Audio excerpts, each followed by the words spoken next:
मालेगावात भाजप कार्यकर्त्यांमध्ये राडा झाल्याचं पाहायला मिळतंय।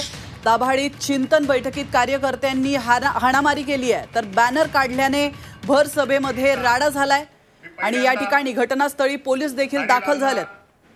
त्यांचा आभारी आहे।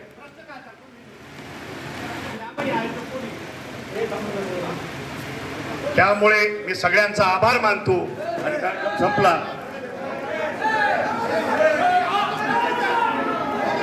आणि त्या दृष्टीने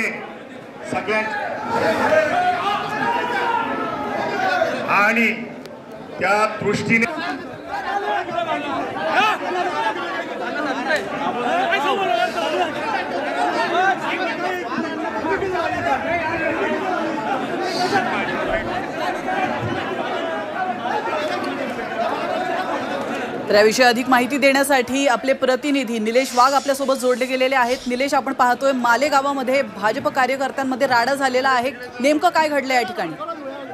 नक्कीच आपण जर पाहिलं तर मालेगावच्या दाभाडीमध्ये करणी सेनेच्या नावाखाली जे भाजप उमेदवार जे आहेत डॉक्टर सुभाष भामरे यांच्या विरोधात ही बैठक सुरू होती आणि याची माहिती ज्यावेळेस भाजप कार्यकर्त्यांना लागली त्यावेळेस त्या कार्यकर्त्यांनी या ठिकाणी येऊन त्या सभेच्या ठिकाणी जे बॅनर होते ते फाडले। त्यामुळे दोन्ही कार्यकर्ते आपसात भेटले आणि त्यातून राडा निर्माण झाला। या सभेमध्ये डॉक्टर भामरे यांच्या विरोधात जे होते नेते जे होते हे नेते स्टेजवर उपस्थित होते आणि हे डॉक्टर भामरेंच्या विरोधात सभेत चिंतन सुरू होतं, त्यातून हा राडा समोर आला। या दोन्ही सभेला मात्र परवानगी नव्हती। आता पोलीस घटनास्थळी पोहोचले आहे आणि याबाबत कारवाई सुरू आहे। नक्कीच धन्यवाद निलेश, तुम्ही दिलेल्या महत्त्वपूर्ण माहितीबद्दल। तर आपण या दृश्यांच्या माध्यमातून पाहू शकतो मालेगावात भाजप कार्यकर्त्यांनी राडा केलेला आहे। दाभाडीमध्ये चिंतन बैठकीत कार्यकर्त्यांनी हाणामारी केल्याचं आपण या दृश्यांच्या माध्यमातून पाहू शकतो। तर बॅनर काढल्याने भर सभेमध्ये राडा झालेला आहे। या ठिकाणी पोलीस देखील पोहोचली आहे।